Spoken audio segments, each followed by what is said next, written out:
Welcome to the J. Kim Show, Hong Kong's first dedicated podcast on investing in Asia. It's no secret that Asia is home to some of the most dynamic, innovative, and game-changing companies in the world. Join us as we survey the land to find the most profitable investment opportunities that will allow you to capitalize off this next wave of wealth creation. If this is your first time listening, thank you for stopping by. This podcast is produced with the goal of providing actionable insights with every single episode. And now, onto the show. Today's guest is James Clear. James is an author and speaker focused on habits, decision-making, and continuous improvement. He's a regular speaker at Fortune 500 companies, and his work is used by teams in the NFL, NBA, and Major League Baseball. His website, jamesclear.com, receives millions of visitors each month, and nearly 500,000 people subscribe to his popular email newsletter. James is also the author of Atomic Habits, an easy and proven way to build good habits and break bad ones, which is a New York Times best-selling book. James, welcome to the show. Hi, great to talk to you. Yeah, I'm really glad to have you on. And, we're entering a new year, 2019. And so I think this is a perfect time to have you on and share some of your deep work and your findings. But before we get into that, maybe you could give a little bit of background of yourself and how you kind of became an expert in sort of habits and this sort of thing. Sure. So I've been writing about habits, behavior change, and continuous improvement for the last 6 years now. The first 3 years, I wrote a new article every Monday and Thursday at jamesclear.com. And it was really that writing habit that kind of fashioned my knowledge and expertise on the topic. I remember early on, I was thinking, kind of like, who am I to write about this stuff? And I had a friend who told me, well, the way you become an expert is by writing about it every week. And so I sort of internalized that idea. And then after a few years, the site had grown to a pretty significant degree. And I was able to leverage that to get introduced to agents and publishers. And I spent the last 3 years researching and writing Atomic Habits, which is the book that I came out with in 2018. And it's sort of the culmination of all the thinking and work that I've put into the topic. And prior to all of that, I had a background as an athlete and as someone who had majored in the sciences. So I took mostly chemistry and physics classes in undergrad and played baseball. And both of those were areas where I was able to learn through practice how to build better habits. So, of course, as an athlete, there are all kinds of habits that you're building on the field or in the gym. And as a student and as a scientist, I had all sorts of things I needed to learn about what makes an idea true, what makes an idea valid, how do we stress test those? And that's all kinds of stuff that I use now when I'm thinking about a topic or writing about it.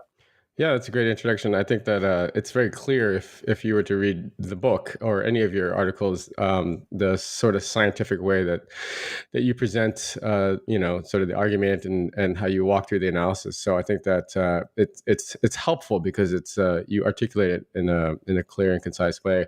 As someone who has sort of written in the past myself, and I've done blogging before and that sort of thing. First of all, it's impressive. Your site is, you put out really good content. And I feel like there's only a handful of people in the sort of somewhat recent years after Web 2.0 emerged that have successfully built such large followings. And obviously that's testament to the quality of your work. And also, writing a book is no simple feat, let alone a New York Times bestselling book. So congratulations on that. All well-deserved. And I'm excited to get into the content of the book and share it with the audience today. For those listening that aren't aware of sort of how that whole process works, you could probably Google it and find out, but it's definitely something to be proud of. So let's get right into the book. You begin with sort of a quite a graphic, sort of intimate story from your earlier years in high school. Maybe you could start with that because it really kind of drew me in when I read it, and talk about how that experience led you down this path of personal habit forming. So my sophomore year in high school, I was hit in the face with a baseball bat. Ended up being a very serious injury. I shattered both eye sockets, broke my nose, broke the bone behind my nose. I couldn't breathe on my own, had trouble swallowing and doing other basic functions, suffered multiple seizures. I ended up being air carried to the hospital in a helicopter. I was placed into a medically induced coma overnight. And thankfully, the next day I was stabilized to the point where I could be released from the coma, and this kind of very long process of healing began. So I was, doing basic things like practicing walking in a straight line at my first physical therapy session. I was unable to drive for 8 of the next 9 months. Yeah, it was a long road. And baseball was not only the cause of my injury, but also a major part of my life at that time. And so I wanted to get back on the field. But Hmm. I was not in a position where I could like make a radical transformation or go right back to, the level of performance that I had before. I basically, my hand was forced. I had to start small. And Right. so I just started by doing, I would do my physical therapy stuff. I would do just little habits, things that I could actually manage, like I would prepare for class, or I would go to the gym a couple times each week. I started working out consistently. I would make sure that I got in bed at a reasonable time each night. And none of those habits by themselves were really like compelling or amazing. There's nothing earth shattering about that.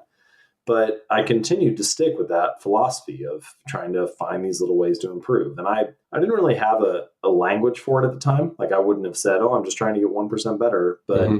effectively, that's what I was doing.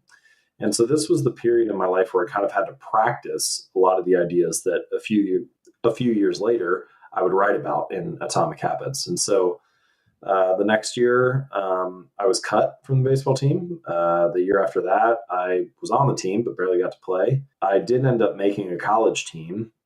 First year, I just came off the bench. Second year, I was a starter. Third year, I was the captain. And then fourth season, I ended up being an academic All American. And so Nice. although I never played professionally, and I don't think there's anything like, magical about my story or legendary. Like we all have challenges we face, and this injury just happened to be one of mine. What I do think is true is that I was able to fulfill my potential. I was able to make the most of that opportunity. And this is one of the reasons why I believe so strongly in small habits and why they matter, which is that if you can master your habits, then I think you can fulfill your potential as well, regardless of what life happens to throw your way.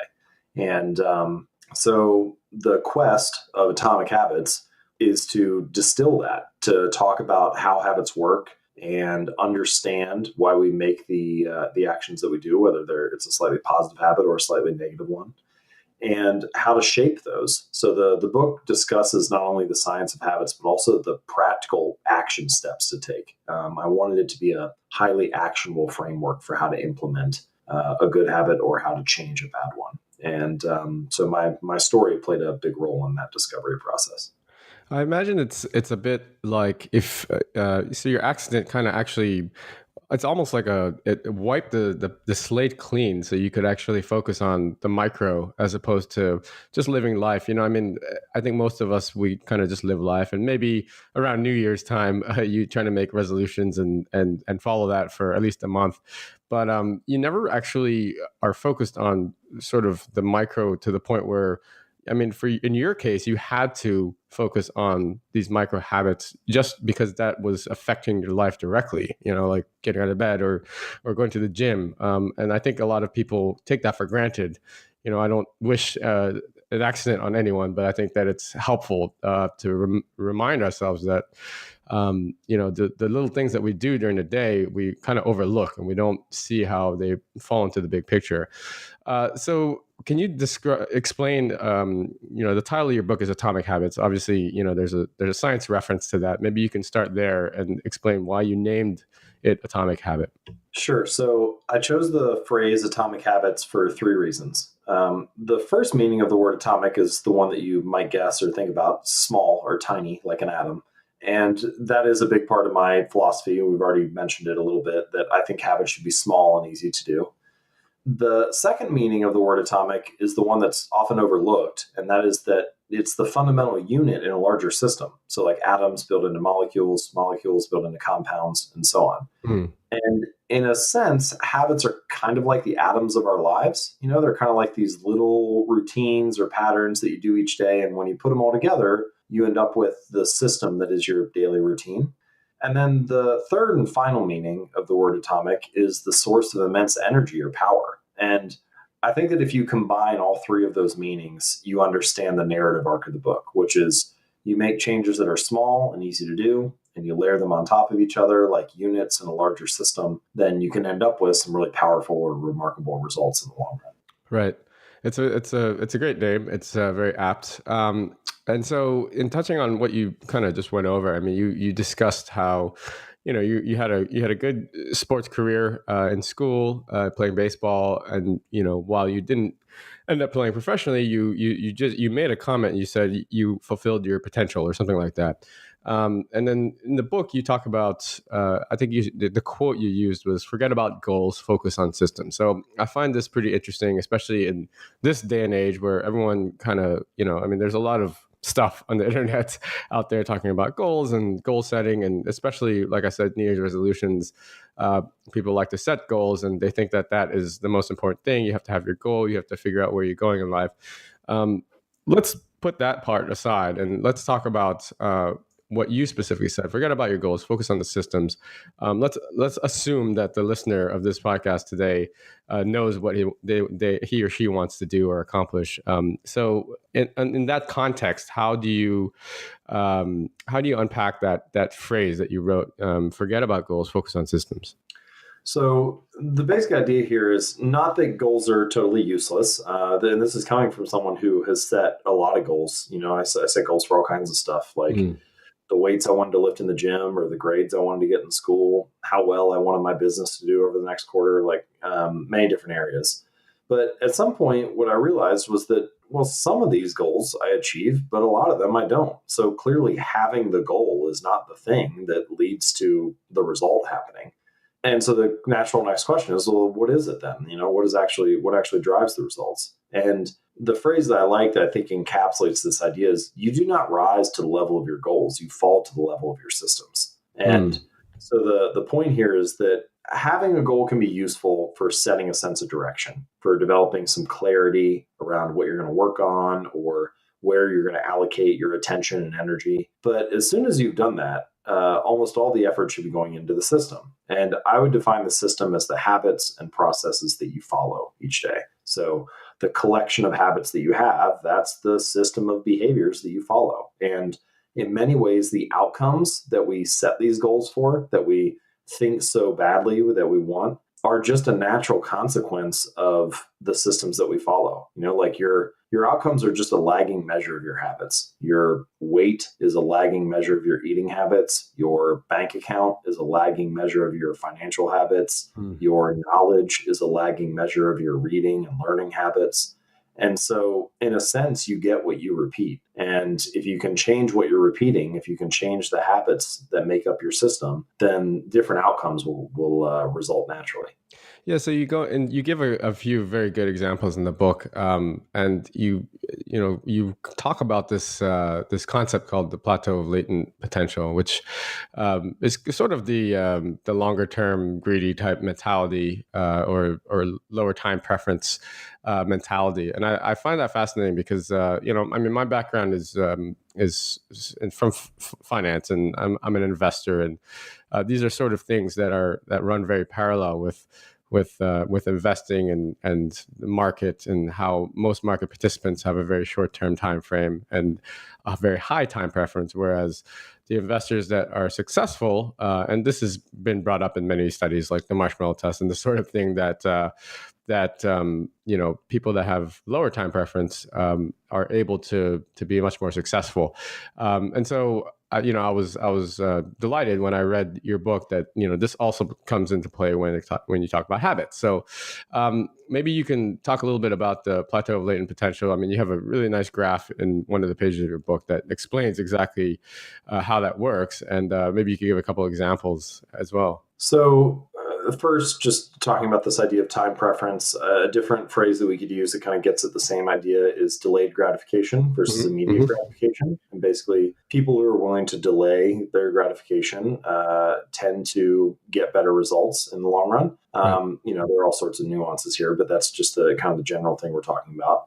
And the question then is like, well, how does this tie back into this plateau of latent potential idea that you just mentioned? And why is that important for habits? So the reason that I would say it's important is because habits don't really add up. They sort of compound. So the same way that money multiplies through compound interest, the effects of your habits multiply as you repeat them across time. And Hmm. that's why I like to say habits are the compound interest of self-improvement. Right. Because it's not exactly like it, but man, it feels a lot like that. The same way that you might save $100 this month for retirement and it doesn't feel like anything. You're like, oh, why do I bother? Like, I can't retire on $100. But if you can stick to that habit for months and years, and then you turn around a decade or two or three later, you kind of get to that hockey stick portion of the curve where all of a sudden it starts to take off. And habits are kind of like that too. And this is like a hallmark of any compounding process where all the greatest returns are delayed. In the beginning, it kind of feels like you're not making much progress at all. Hmm. And that's where we get to that plateau of latent potential idea, which is that we often think that if I put in a little bit of work, I should get a little bit of a result. So we think that it should be kind of like this linear progression where Right. you're going up sort of up and to the right at like a 45-degree angle. And so put in a little bit of work, get a little bit of results, put in a little more work, get a little more results. But the process of building habits is often different than that. You'll hear people say things like, oh, I've been running for a month. How come I can't see any change in my body? Hmm. Or like, I'm studying Spanish every night, but I still don't know the language. And so there's kind of this like early on, there's this period of needing to bank work and put in the reps and just kind of repeat things without having the outcome. Similar to saving for retirement for a few years, even though you can't retire yet and all the rewards are delayed. And so I like to equate it to the process of like heating up an ice cube, Hmm. or or perhaps a better example, a quicker quote to share would be this. There's this quote that's in the San Antonio Spurs, the basketball team, their locker room, that says, when I feel like giving up, I look at the stone cutter who keeps hammering away at a stone more than 100 times without it cracking in two. And then on the 101st blow, it splits in half. And I know that it wasn't the 101st that did it, but the 100 that came before. Right. And that's kind of the same idea with habits, like you're banging away on this stone and you don't have anything to show for it. And then all of a sudden, it releases that latent potential. And so the idea here is that when you're working on your habits and you feel like you haven't made progress or it's been a month and you don't have anything to show for it, that work is not being wasted. It's just being stored. And you need to keep at it until you do it long enough for it to release. And so that's kind of the core idea behind this plateau of latent potential. Yeah, I think it's a difficult concept for a lot of people to grasp because I think it's human nature that we want things now, and you people get impatient, and part of the problem I feel is this whole sort of life hacking and the hacking movement where you try to have shortcuts, and look, that sells on the internet, and people buy that because they want to find shortcuts, and they don't want to have to put in the reps or pound away at the stone for what could be an indefinite amount of time before they kind of hit that plateau. And so I think that it's important that to realize that, hey, what you see and what you're being sold is not always what's true. You mentioned going running for a month or jogging, trying to lose weight, and anyone that's sort of tried to sort of cut or lean out into a sort of very low body fat will know that it's the same sort of thing. It's just patience. You just have to keep putting in the work, keep putting in the work, and keep working towards the goal. And there's no sort of magical spot reduction or how to stubborn body fat, all that stuff. So it's a real thing.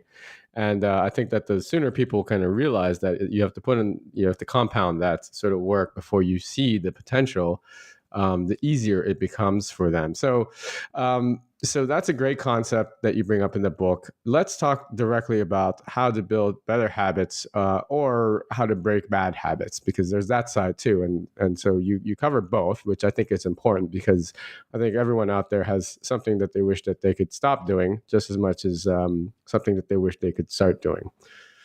For sure. So in the book, I like to break a habit into 4 different stages. And I Hmm. think that if you can understand these 4 stages, you have a better or more clear view of what a habit is and how it works. And then I offer a framework for adjusting those 4 stages and changing it. So just real quickly from a high level, the 4 stages that a habit, pretty much every habit goes through, are what I call cue, craving, response, and reward. So the cue is the first stage. It's something that catches your attention. So, like, your phone buzzes in your pocket, and that might be, like a physical cue. You feel it buzzing that gets your attention, or you walk into a kitchen and you see a plate of cookies on the counter. And so in that case, it's like a visual cue. And it could be any of the five senses, but something grabs your attention. Now, the second stage, and this is an important one that separates my model from some of the others that are out there, Hmm. is what I call the craving. And basically, this idea, the second stage is about how you interpret the cue. And the reason it's important is it describes what motivates us to take action, and it describes why two people might have different habits in the same context. So, for example, you might walk into a room and you see a pack of cigarettes on a table. And to one person who has been a smoker for years, they interpret that visual cue as, oh, I have a craving to smoke. I should pick one up. And so their response is they grab a cigarette. But to the second person who's never smoked a day in their life, they see it. And to them, it doesn't really mean anything. It's just neutral. And so it's really about the meaning that you assign to the cues and experiences in your life that determines how you respond. So the craving is the Right. second stage. The third stage is the response itself, the actual habit, smoking a cigarette or doing a push up or eating a donut or whatever. And then the final stage is the reward. And this is the outcome that follows your behavior. And so, of course, we could have a behavior followed by like a consequence, by something that's not enjoyable. But in that case, it rarely forms into a habit, because when you have a reward that follows an experience, it's like a positive emotional signal to your brain that says, hey, this felt good. You should do this again next time. And so it's really the experiences that are rewarding to us that get us to come back to them again and again and repeat it, that become habitual. So you kind of need all four of those for a habit to form. You need a cue, something that grabs your attention. You need a craving, some kind of interpretation or prediction about that cue that says, hey, I should act on this. You need to take the action, do the response, and then finally some kind of reward or outcome, some type of positive benefit. Every habit, even the bad ones, they serve you in some way. Okay, so let's take the smoking example and just run through one real quick. Let's say I'm a smoker, and like you said, there's a pack of cigarettes that I'm walking by, and I see a pack of cigarettes on the table. The craving for me is obviously I want to have a smoke. How do I hardwire my response to make sure that I don't fall for that craving at that point? Yeah, good question. So, generally speaking, I think that well, first of all, I'm going to back up just real quick Hmm. and give a little bit more of an explanation, and then I'll come back to the smoking example. So, those four stages describe a habit. From those four stages, we can have what I call the four laws of behavior change. And basically, these are ways to adjust your habits or the environment that you're in to make it easier to do good habits and tougher to do bad ones. So, the first law of behavior change is to make it obvious. So, you want the cues of your good habits to be obvious, available, visible. Mm. The second law is to make it attractive. So, the more attractive a habit is, the more likely you are to perform it. The third law is to make it easy. So the more convenient, frictionless, easy a habit is, the more likely it is to occur. And then the fourth law is make it satisfying. So the more satisfying and enjoyable an experience is, the more likely you are to repeat it. Now, for your question about breaking a bad habit like smoking, to break a bad habit, you just invert each of the four laws. Mm. So rather than make it obvious, you want to make it invisible. Rather than make it attractive, you want to make it unattractive. Rather than make it easy, make it difficult, and then make it unsatisfying. So when it comes to breaking a habit, I think the first and the third stages are the most effective places to intervene. So in the case of smoking, first stage, make it invisible. You want to make the cues invisible. All right, there are a bunch of things you could do there. You could not keep cigarettes in the household. You could hide them inside a drawer on the highest shelf, make sure they're not visible. If you have a friend, for example, who you often smoke with and they stand outside of your window at work, you could ask to be moved to a different desk so that you don't see them outside smoking as often. That doesn't trigger it. So the point here is to reduce the physical cues, the visual cues that prompt that habit.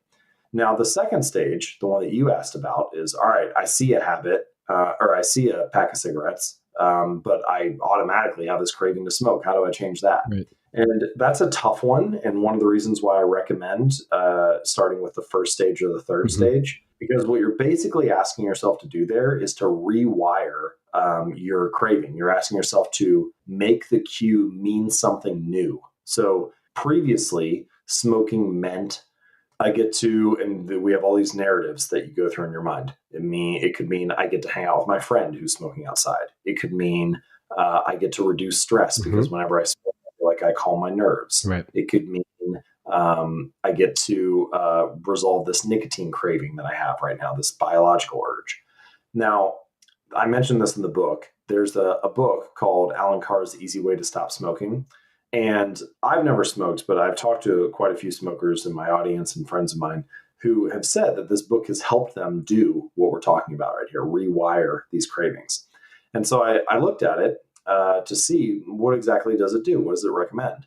And it's kind of interesting. It basically is just a big conditioning exercise. So he says over and over and again in the book things like, you think that you need to smoke to be social, but that's not true at all because you've gone to social gatherings without having a cigarette before. So clearly you don't need to smoke to be social. Right. Or you think you need to smoke to calm your nerves, but smoking does not calm your nerves, it destroys the nervous system. And over again, he just says things like this. And basically, by the time you get to the end of that book, you have tried to recondition yourself to make that cue mean something new. Uh, And ultimately, that's the way to resolve the stage that you're talking about, which is the second stage. And then we have the third and fourth stage, which, the third stage could be something like increasing the friction or the difficulty of smoking. So sometimes this is done by the government when they raise prices.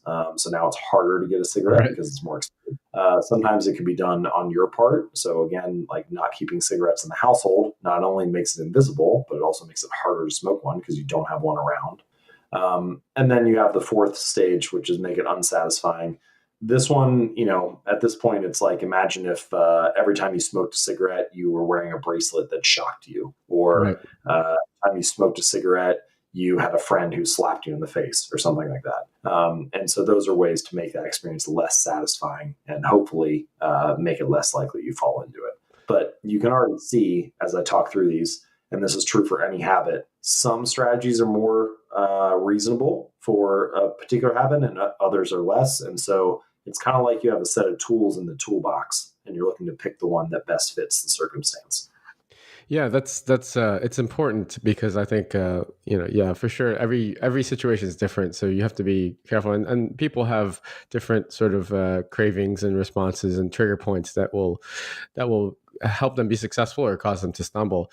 Part of sort of rewiring your framework, you went over the book and you said that it's like the goal is not to read a book, it's to become a reader, or it's not to run a marathon, it's to become a runner. So it's changing your sort of personality and how you define yourself, and I think that's pretty powerful.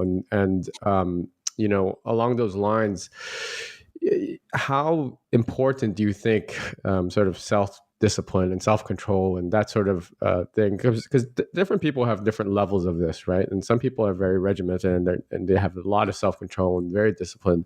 Others are kind of they're just not wired that way. So, how important do you think that is in success, in seeing someone be successful in building new habits? Well, it's probably very important, but I think the state of the science right now is not. It's like on the cusp, but not quite there yet Mm, for us to know exactly how it works or where to intervene. And so, one of the later chapters in Atomic Habits is called "The Truth About Talent," and it's about how genes impact your habits and behaviors.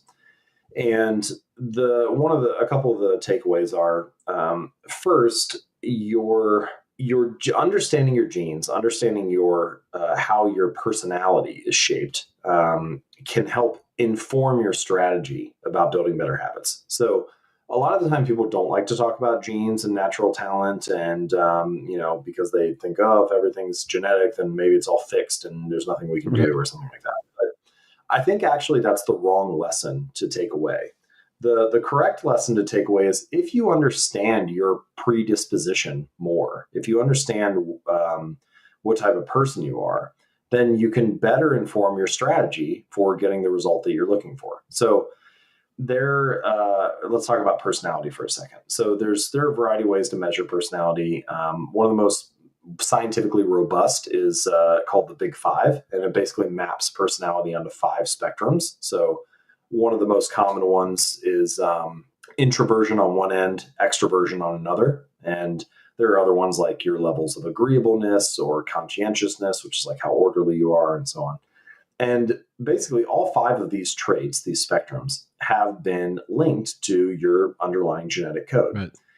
And there are quite a few interesting studies that have shown kind of the genetic predisposition to certain ones or another. So, for example, one study found that if you have babies in the nursing ward and you play a harsh noise on one side of the room, some of the babies will turn toward the noise and some of them will turn away.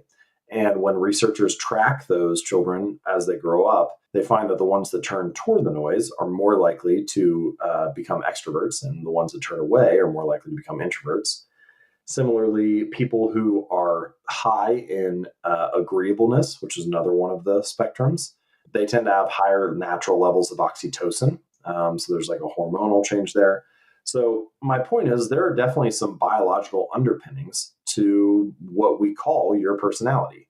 And you can imagine that, say, someone who's high in agreeableness, that tends to be the kind of person who is warm and considerate and kind. And if that's your natural predisposition, it might be easier for you to get in the habit of writing thank you notes or organizing friends for social gatherings and things like that. And so if you understand that, then you might be able to better select the type of habit that fits your personality. Like, let's say that someone who is high in agreeableness is trying to build an exercise habit. Well, they might really like a group class because they get to interact with other people there. Same way with someone who's high in extroversion. Meanwhile, somebody who's low in extroversion or is more of an introvert, they may enjoy a class where they're not in public as much, where it's a home workout program or something like that. And both people are building exercise habits. It's just allowing you to alter your strategy to better fit who you are. And so I think there's a lot of opportunity there, but we're still in the early stages of understanding the genetic underpinnings of personality and how that might translate into actual habits and behaviors and approaches. Right. So it could be actually very valuable in helping you sort of set up your program and have it more targeted if you know what your sort of predetermined or genetic predisposition is. I wanted to ask you, James. So there've been a number of books written in the past about habits and this sort of thing. There's many studies that say it takes X amount of days, 21, 30, 60 days to form a new habit. Is there actually science behind that? And what are your views on that? Yeah, so this is a very common question I get. How long does it take to build a new habit? That kind of thing. Yeah. As you mentioned, you'll see all kinds of stuff, 21 days, 30 days, whatever. There was one study that showed that on average, it took about 66 days. But even within that study, the range was quite wide. So, something simple like drinking a glass of water at lunch each day, that might have just been 3 weeks. Something more complicated like going for a run after work each day, that might have been, 7 or 8 months. But I think that there are kind of two lessons to take away. So the first is asking how long does it take is sort of the wrong question. It kind of should be like, how many does it take? Because habits don't form based on time. They form based on frequency. Right. Like, how long did it take for you to get in the habit of checking your smartphone? I mean, for most of us, it happened almost immediately. It was only a couple of days. And, the average person now, the number keeps going up every year, but we check our phones more than 150 times a day. And so my point there is there's a lot of repetition, and 30 days could pass and you could do something once, or you could do something 1,000 times. And it's the actions that you repeat that are the ones that your brain learns to automate. So it's more about putting your reps in and less about worrying about how much time has elapsed. But then the second, and I think perhaps the more important and more meaningful answer to this, is that the implicit assumption behind the question, how long does it take to build a habit, is, well, how long until it's easy, or how long until I don't have to work that hard anymore? And I think that it's important to realize that the honest answer to that question is, how long does it take to build a habit? Well, forever, because if you stop doing it, it's no longer a Mm. habit. Like, Right. habits are not a finish line to be crossed, they're a lifestyle to be lived. And so rather than looking at it as, oh, maybe I can work hard for 30 days and then I'll be done, it's probably more effective to look at it as, what is a sustainable small change I can make that can become my new normal? How can it become part of my lifestyle? And I think that that helps illuminate why small habits, atomic habits, are so important, because what you're really looking for is not to just like do this sprint and then cross the finish line and be done. What you're really looking for is to become a new type of person, to live a new kind of, an upgraded or improved lifestyle. And so I think that focus on long-term change is an important one that's often missed with that question. Yeah, that's absolutely right. I mean, I guess the easiest parallel is sort of fitness, right? And when people go on these 30-day or 60-day or 90-day programs, and then it's not like you can just, okay, I'm going back to my old lifestyle after that, and everything's going to maintain itself. Like you said, it's like habits never end. It's just you want to change the type of person you are. You want to make a lifestyle change, and so yeah, what are the small atomic habits that you can form to be successful? So as someone myself who I consider myself fairly disciplined, and I kind of understand how discipline kind of over the course of even a day, you can kind of get fatigued towards the end of the day, and you have less willpower and that sort of thing. So I'm a morning person. I get my stuff done in the morning. How do you, as someone who is a high achiever, I imagine, how do you personally, or how do you suggest people deal with sort of burnout and I mean, look, we've all been to the gym where it's kind of you're doing it and you're forcing the reps, but at sometimes you just aren't feeling it, right? Or as you're going through this habit building process, there'll be times where you just are completely burned out. How do you suggest someone deal with that? Yeah, for sure. It's a great question. So I think certainly I have felt this as well. You like do something for a while and then you start to feel bored or tired of it Hmm. and start to feel fatigued. So I think there are two things. So the first one is maybe more useful in the beginning, but every now and then it can be helpful to mix it up. And that is that choose the form of a habit that brings you the most joy or that feels the best in the moment. Like a lot of the time people, so you just mentioned exercise, they'll choose to like go to the gym and work out because they think, oh, I need to suffer to do this to get the outcome that I want or whatever, but it doesn't make them feel good in the moment, and so then it's really hard to stick with something if you don't enjoy it. But there are many different forms of exercise, right? Like you could go rock climbing or kayaking or hiking, a daily walk, do yoga, Pilates. Not everybody has to lift weights like a bodybuilder. So choose the form of the habit that is most enjoyable to you. Similarly with like reading habits, sure, reading nonfiction books like Atomic Habits is great. I really enjoy it. I think a lot of people get a lot out of it. But if you want to read romance novels or young adult fiction or whatever, that's great. Go ahead and read that stuff if that's what excites you. Like the more important thing is to read. And so the point is there are different styles. So focus on the one that feels good, that gives you some kind of intrinsic motivation. And then the second thing, though, is that even for the one that feels good, like for me, I enjoy lifting weights. There are going to be some days where it just feels like a slog, Yeah. like you don't feel like going or you don't feel like doing the next rep or whatever. And on those days, I think that it's helpful to use basically what could be called a habit tracker, although it can take many different forms. Because the larger principle here is that one of the most motivating feelings is the feeling of progress. If you feel like you're making progress, then you have a reason to continue. And this is one of the reasons why video games are so addictive or why people get hooked on them so much, because there are all kinds of signals of progress in video games. Like in the top corner, there's a little counter that shows your score. Hmm. There, if you grab weapons or rubies or power ups or resources or whatever, there's some kind of music or chime or noise, and that's a signal that, hey, you got it, you picked it up. Even the little like pitter patter of steps as you run through a level is a signal that you're making progress and advancing through the level. And in real life, it's a little bit different than a video game. Like you don't always have those immediate signals of progress. And so a habit tracker can be helpful for generating that. So, for example, for my workouts, I track them in two ways. The first way is I just write down each set and rep that I do. And so, I have this little notebook, and as I'm going through the workout, it feels like I'm making progress. I can see it right there as I write the Hmm. next set on each one.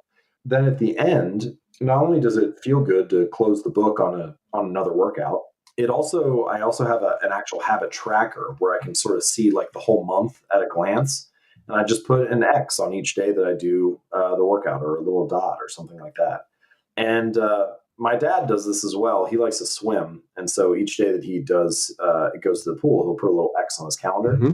and then at the end of each month, he counts up how many he has. And it's a small thing, but it can count for more than what you might imagine, because there are going to be some of those days, like the days that you just described, where you just don't feel like you have it, you don't feel like showing up. And on the bad days, it's really easy to forget all the progress you've made. And so if you have a tracker like that, something visual to look at, it's just a nice reminder of, okay, today's not going well, but look, you've had, 12 workouts in the last 3 weeks or something like that. Hmm. And so it gives you a reason to show up again. It gives you a visual proof of the progress that you're making. So ultimately, I think you can sustain motivation by selecting the right habit and having some visual markers of the progress that you're making. Yeah, it's quite interesting what you brought up, and you talk about this in the book, is the video game and the positive feedback that the game actually gives that a lot of people don't even know. I mean, I actually didn't know, I didn't recognize that until I read it in your book, and then I was like, oh yeah, that's what that is. And it does feel good, even the pitter patter of the guy running around with his gun. So that's quite interesting, and I think that on the habit stuff, and yeah, I mean, I lift too. I enjoy lifting, but there are days where I'm just not feeling it. But I started working out in the morning a long time ago, over a decade ago, and the reason that I did it personally was because I knew that if I accomplished nothing else that day, at least I got my workout in. So it's the same sort of thing. And I mean, if you have an X on your calendar or whatever, at least you get some sort of positive feedback there. James, thanks so much for coming on and sharing all your findings and from your book. It's been really good hearing some of the things that you cover. Last couple questions as we look to wrap up. And my audience is a lot of entrepreneurs, startup founders, investors, and this sort of thing.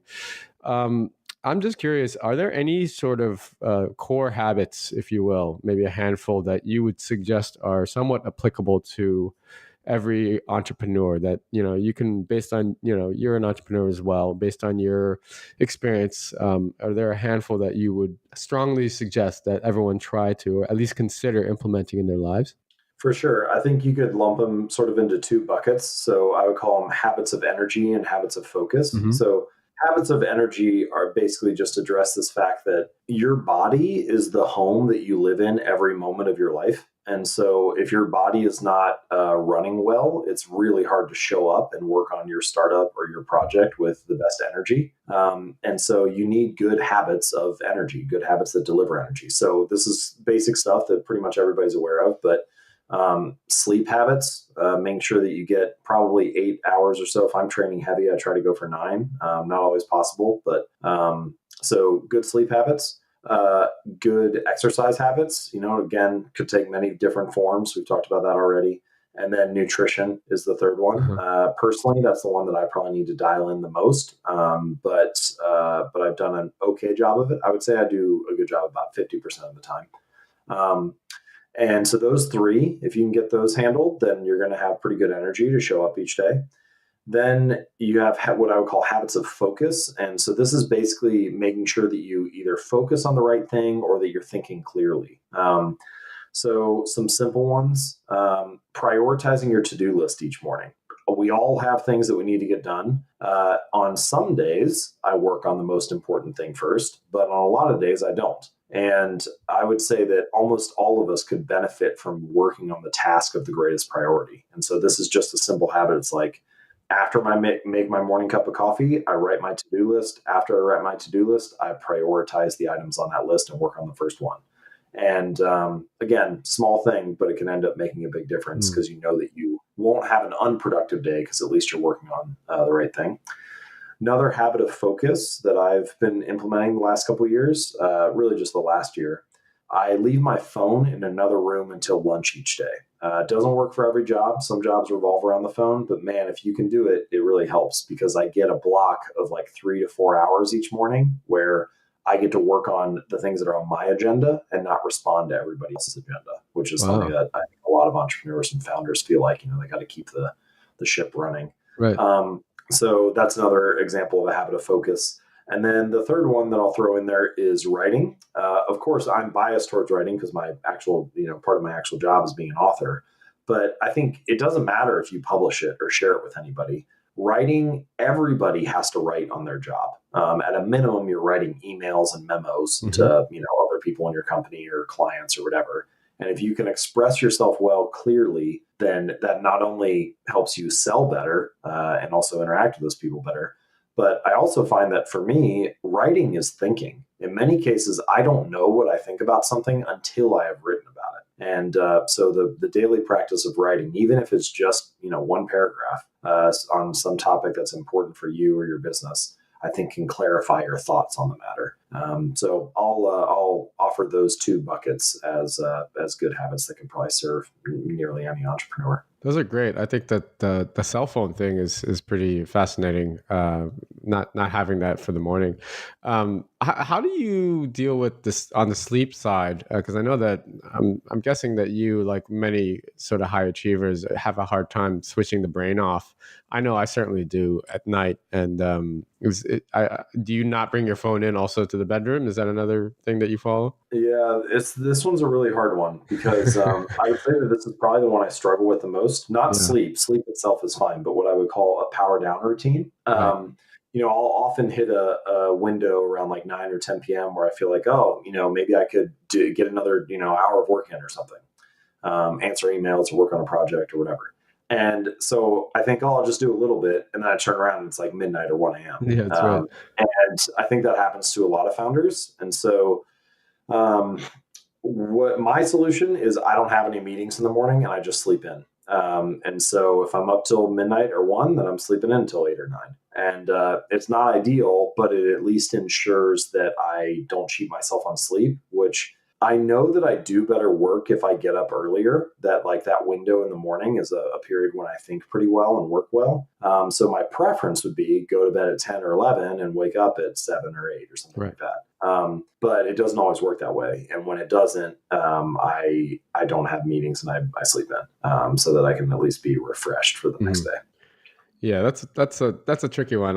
I've been struggling with that for a number of years. And It the gets even easy harder if you solution. have kids. I mean, if you might want to sleep in, but your 4 year old doesn't care. And That's so right. it gets, there are additional complicating factors. Yeah, there's some life factors there, but all good stuff, James. So last two questions. Second to last one is anything. I mean, you literally just are off, coming off of a book launch. So, but I'm just curious to hear if you have anything else exciting in the pipeline. What do you got lined up for 2019? Anyone that's written anything remotely close to a book, let alone a New York Times bestseller, will know just how daunting I have a newfound respect for authors. I wrote a fitness book a couple of years ago, and it was hell, and it was nothing. It was just a couple hundred pages of my thoughts. But anyone that's written anything real like yourself knows that it's a really really big mountain that you have to climb. So anything exciting for 2019? Yeah, we actually do have a few things in the pipeline. So I'm coming out with a habit journal, and I have the prototype sitting or the first one from production sitting in front of me right now. Oh, great. And I'm actually really excited about it. It comes out January 8th is when they start shipping, and it's just called the Clear Habit Journal. And it's basically a dot grid notebook, so it's got 190 pages or so. If you do bullet journaling or things like that, you can use it for that. But at the beginning, there is a section that I specifically designed to make it easy to build a journaling habit. So you basically journal one line per day. And then at the back, there is a section with habit trackers, 12 habit trackers, one for each month. So what we talked about earlier, like tracking your workouts or things like that, you can use it for that. And then in the very back, there's a little appendix that shows you different ways to use the journal. So, like if you wanted to use it as a decision journal, which is something a lot of traders and investors do, Right. it has like a format for that and some questions to ask yourself and shows you how to lay it out. Or if you want to use it as a productivity journal for like organizing your tasks, there are some examples of exercises you can use there and so on. But anyway, so I'm really excited about that. So that comes out in January. And then we have a habits bootcamp course that'll be coming out in March. And the rest of the time will be focused on talking about atomic habits and sharing that. I usually do about one speaking event per month at companies and things like that. So I'll be on the road a little bit. And otherwise, I'm just really excited to see what 2019 brings. I think we should have a really, my hope is to have the most effective suite of tools for building better habits by the end of next year. And none of the fluff, like we're not going to build anything that isn't necessary just because we could. Right. I'm excited. I'm excited to see how it all goes. Awesome. And so Habit Journal is out January 8th. We'll get that linked up to the show notes.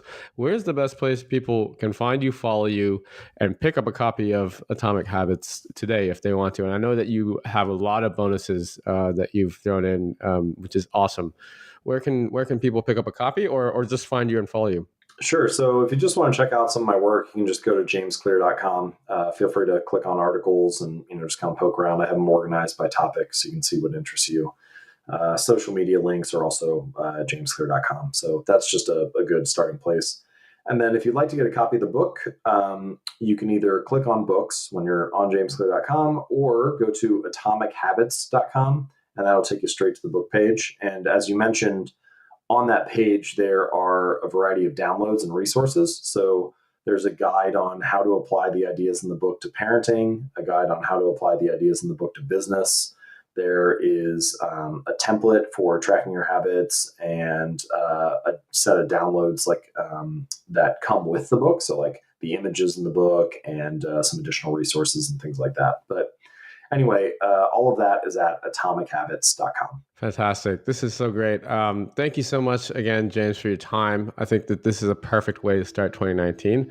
And I'm excited to dig in and form some of my own habits and excited to see how your sort of business moves along and for some of the new sort of products around habits that you come up with. So thanks again and best of luck in 2019. Wonderful. Thank you so much. All right. Take care. Bye.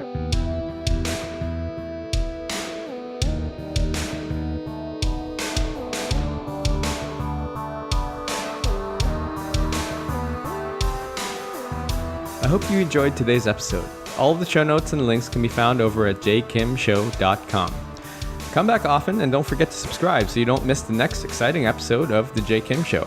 As always, I'd love to hear your questions, comments, or future guest suggestions. You can find me on Twitter at JKimmer. That's JAYKIMMER. See you in the next episode.